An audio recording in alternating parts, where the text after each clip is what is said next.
किसका vote bank कम, वो किसके समर्थन में, आगे जो राजनीति है वो अब और कैटेगरी में सब डिवाइड होकर बढ़ने वाली है। आज के सेशन में सारी बातों को विस्तार से समझेंगे। तो चलिए शुरू करते हैं और न्यूज पर पहुंचते हैं, रिजर्वेशन पर पहुंचते हैं। रिजर्वेशन की क्या कहानी है, इसको समझने के लिए आपसे गुजारिश है कि एक बार यहां पर कुछ अच्छे अच्छे आर्टिकल्स आएंगे। अगर आप पढ़ने लिखने वाले विद्यार्थी हैं तो उन आर्टिकल्स को अपने पेज पर नोट डाउन कर लें। कुछ केसेस की चर्चा होगी, विशेष रूप से पढ़ने वाले विद्यार्थी अपने लिए उन केसेस को पॉइंट डाउन कर लें। बाकी मनोरंजन के लिए जो सुन रहे हैं हम सुनते रहिए। देखिए, सुर्खी बनती है कि सुप्रीम कोर्ट ने subclassification of SC ST quota allow कर दिया है। हेडिंग तो यही है। अब स्टेट गवर्नमेंट से कहा गया है कि वो सुप्रीम कोर्ट के डायरेक्शंस में SC ST की सब कैटेगरी बना सकती है, सब क्लासिफिकेशन। सब क्लासिफिकेशन का मतलब, इसको आसान भाषा में पहले समझ लो ताकि इस विषय वस्तु को समझ पाओ। इसका मतलब यह हुआ कि अगर अभी तक देश के अंदर रिजर्वेशन 15%, 7.5% SC ST को इस तरह दिया हुआ है, तो इसका मतलब यह है कि फर्दर अब 15% में भी किसको कितना परसेंट, मतलब कौन सी जाति, अगर मान लीजिए 39 जातियां हैं जिसको SC में रिजर्वेशन प्राप्त है, तो उन 39 में से कितनी जातियों को कितना परसेंट और बाकी जातियों को कितना परसेंट, इस तरह से भी अब राज्य सरकारें कर पाएंगी। अब ये केंद्र के पाले से निकलकर राज्य के पाले में जा चुकी है। इसको आसान रूप से अगर मैं कहूं तो ये मीनिंग ये निकलता है कि आने वाले समय में हो सकता है कि कोई जाति किसी एक राज्य के अंदर जिसका प्रतिनिधित्व कम हो, सोशली इकोनॉमिकली बैकवर्ड हो, पिछड़ी हुई हो, उस जाति को एक राज्य के अंदर ज्यादा आरक्षण हो और दूसरे राज्य में हो सकता है उसको कम आरक्षण हो। यानी कि आने वाले समय में स्टेट वाइज आरक्षण में भी अंतर दिखाई देगा। ऐसा हाल ही में सुप्रीम कोर्ट ने फैसला दिया है। ठीक है, आगे बढ़ते हैं। यह फैसला कब सुनाया गया, तो 1 अगस्त को सुनाया गया और सुप्रीम कोर्ट ने 20 साल पहले जो अपना फैसला दिया हुआ था उसे बदल दिया। 20 साल पहले क्या फैसला था, सुप्रीम कोर्ट ने 20 साल पहले एक फैसला दिया था जिसमें यह कहा था कि जातियों में सब कैटेगराइजेशन या सब क्लासिफिकेशन नहीं हो सकता। अब हो गया है, तो सुप्रीम कोर्ट ने कौन सी ऐसी दलीलें मानी वो भी हम बताएंगे। लेकिन इसको करते हुए सुप्रीम कोर्ट ने एक बात कही, और वो क्या कहा, पहला तो यह कहा कि अनुसूचित जाति के भीतर किसी एक जाति को 100% कोटा नहीं दे सकते आप। पता चले कि आप कह दो कि साहब आपने कहा कि 39 जातियां हैं या 40 जातियां हैं, इनको इतना % रिजर्वेशन है। अब अचानक आप निकल कर आते हो कि मेरे राज्य में तो केवल एक ही जाति मुझे ऐसी लगती है जिसे रिजर्वेशन की जरूरत है, इसको ही मैं पूरा देता हूं, बाकी सबसे हटा लेता हूं। आप ऐसा नहीं कर सकते। यानी पहले से, और अभी मैं आपको फिर से बता दूं, ये मामले बहुत ज्यादा सुप्रीम कोर्ट में फंसेंगे आने वाले समय में। ये जो फैसला है ना, सुप्रीम कोर्ट में काफी सारे केसेस लेकर जाएगा। फिलहाल के लिए केस में पहली कंडीशन सुन लीजिए कि किसी एक जाति को आप 100% नहीं दे सकते, और दूसरा, अनुसूचित जाति में शामिल किसी जाति का कोटा तय करने से पहले उसकी हिस्सेदारी की पुख्ता डेटा इकट्ठा होना चाहिए। मतलब आपने कहा कि इस जाति को इतना % रिजर्वेशन, मानकर चलिए कोई व्यक्ति किसी जाति से संबंधित है या कोई राजनेता किसी जाति विशेष से आता है, उनको उसी जाति विशेष की वजह से किंग मेकर की भूमिका मिली है, वो राज्य की राजनीति में सीएम की कुर्सी तक पहुंचे हैं, अपनी जाति के लिए वो फैसला करवा देते हैं और कहते हैं कि मेरी जाति को इस आरक्षण कैटेगरी में इतना % केवल मेरी जाति को होना चाहिए। अब अगर आप ऐसा करवा दिए तो बाकी जाति इस पर प्रोटेस्ट करने उतर आएंगे कि भाई हमने क्या बिगाड़ा है। इसीलिए जब किसी जाति को आप आरक्षण में % दें तो उसके पीछे का प्रमाण बताइएगा कि इसके पीछे यह पुख्ता प्रमाण है कि ये इतना पिछड़ा है, इसकी इतनी आबादी है, इसको इतना जरूरत है, बाकी जातियों के पास ये है, पूरा डिटेलिंग करिएगा।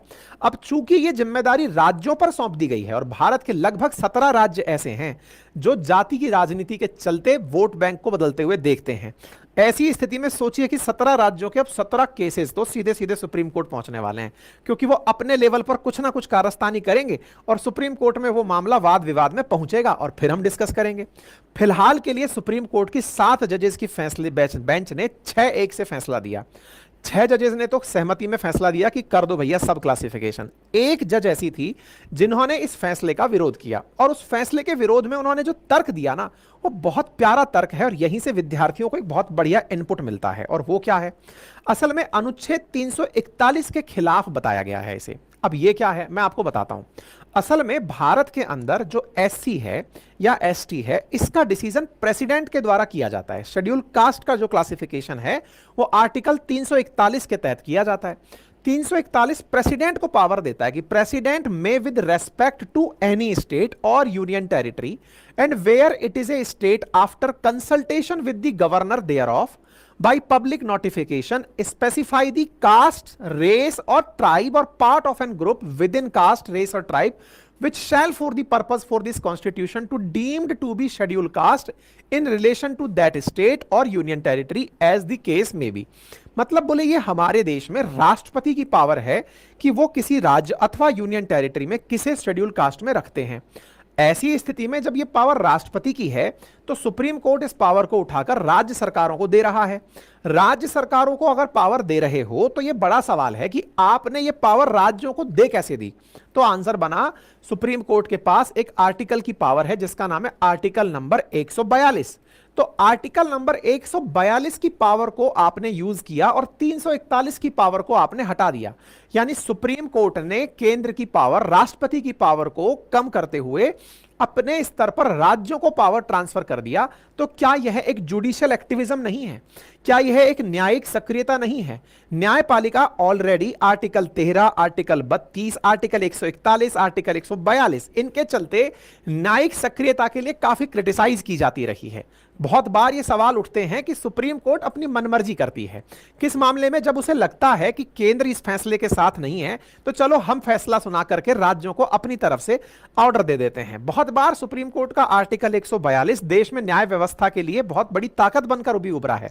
जैसे जब चंडीगढ़ के अंदर मेयर का इलेक्शन था उस समय भी आर्टिकल 142 का उपयोग हुआ था, तो वो एक अच्छा तरीका था। लेकिन हर बार आर्टिकल 142 उपयोग करके प्रेसिडेंट की पावर को डाइल्यूट किया जाए, ये चीज दूसरे जज जो हैं जिन्होंने इसके विरोध में आंसर दिया है 6-1 में, जो वो एक हैं, उन्हें पसंद नहीं आई थी। ठीक है, हमने इस बारे में अपने ट्विटर हैंडल पर भी आपको जानकारी साझा कर दी थी और आपसे पोल कराकर आपकी राय भी पूछी थी। अगर आप ऑलरेडी इस पर जुड़े हुए हैं, आप हमें फॉलो करते हैं, तो वहां जाकर आप हमारे साथ अपनी राय भी साझा कर सकते हैं। 7 जजेस की बेंच में सीजेआई डीवाई चंद्रचूड़ साहब भी थे और जो मैडम जिनके विरोध में थी उनका नाम बीएम त्रिवेदी था और उन्होंने कहा कि यह फैसला केंद्र सरकार और प्रेसिडेंट का फैसला है, हम इस तरह से आर्टिकल 142 का उपयोग करके इस फैसले को ना दें। यह एक तरह से था। अब आता है सवाल रिजर्वेशन क्यों? कुछ बेसिक बातें जिनको जान लेना जरूरी है। देखिए, सामान्य टर्म में रिजर्वेशन जो भारत के अंदर है वो सरकारी सेवाओं के अंदर और कॉलेजेस के अंदर और कुछ विधानसभाओं के अंदर कुछ particular section of our population जो है उन्हें प्रतिनिधित्व देने के लिए दिया जाता है। आसान भाषा में कहते हैं कि रिजर्वेशन समाज में समानता लाने के लिए दिया जाता है। क्यों? क्योंकि कुछ ऐसी चीजें ऐतिहासिक रही हैं कि कुछ जातियों को पहले से अच्छा, एक तरीके से कहिए तो उचित वो नहीं मिला है, प्रतिनिधित्व नहीं मिला है। तो उचित प्रतिनिधित्व के अभाव में कुछ जातियों को अगर राज्य अपने स्तर पर कुछ सपोर्ट दे दे, किसी का एक हिस्सा लेकर के दूसरे हिस्से को दे दे, तो ऐसे में समानता भी आ जाएगी और समानता के बाद दूसरी तरफ जो भी गतिविधियां हो रही हैं उन्हें, जो लोग प्रारंभिक रूप से ही पिछड़े थे, उन्हें भी अब समानता के साथ चीजों का समान उपयोग करने में सहूलियत मिलेगी। इस आधार पर देश में रिजर्वेशन दिया जाता है। भारत में रिजर्वेशन 59.5% है। ऐसी स्थिति में 10% ईडब्ल्यूएस को, 27% ओबीसी को, 22% जिसमें से 15 प्लस 7.5 एससी और एसटी को दिया जाने वाला रिजर्वेशन है। अनरिजर्व्ड कैटेगरी में 40.5% ही आता है। अब सवाल बनता है कि आरक्षण दिया ही क्यों? क्योंकि साहब ऐतिहासिक अन्याय को ठीक जो करना है। इतिहास में ऐसी बहुत सी घटनाएं हैं जिनके आधार पर यह पता होता है कि देश के समाज के कुछ जातियां, कुछ वर्ग ऐसे रहे हैं जिन्हें प्रतिनिधित्व समाज में उचित नहीं मिला। उनको दूर करने के लिए, उस प्रतिनिधित्व को बढ़ावा देने के लिए आरक्षण की आवश्यकता होती है। ठीक है साहब, इससे आरक्षण से समाज के उन वर्गों को, उन तबकों को लाभ मिल सकता है। आइए आगे बढ़ते हैं। तो अब ये लड़ाई जो आज पहुंची, ये कहां से शुरू हुई? सब क्लासिफिकेशन की लड़ाई कहां से आई? क्या कहानी रही इसके पीछे? सारी बातों को शुरू से शुरू करते हैं।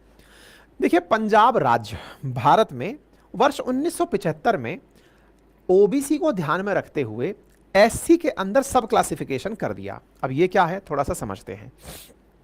बात है 1975 की। पंजाब सरकार ने जो आरक्षित सीटें हैं उन्हें 2 श्रेणियों में बांट दिया। एक वो जो अनुसूचित जाति में वाल्मीकि समाज और मजहबी सिख थे उनके लिए, और दूसरी वो जो बाकी बची हुई अनुसूचित जाति वर्ग थे उनके लिए। अर्थात अगर किसी पर्टिकुलर श्रेणी में मान लीजिए 15% रिजर्वेशन है तो उसे दो भागों में बांट दिया। एक तरफ केवल मजहबी सिख और प्लस वाल्मीकि, इनको मिलेगा इतना परसेंट, और बाकी परसेंटेज बाकी बचे हुए अनुसूचित जाति को मिलेगा। 1975 में पंजाब का यह फैसला एससी के अंदर सब कैटेगराइजेशन को दिखा रहा था। सुप्रीम कोर्ट में यह मामला 30 साल बाद पहुंचता है। कैसे? 30 साल तक आसानी से पंजाब का यह तरीका चलता रहा, आराम से सब क्लासिफाई होकर पंजाब के अंदर जो व्यवस्था चल रही है वो 30 साल तक चलती रही। यानी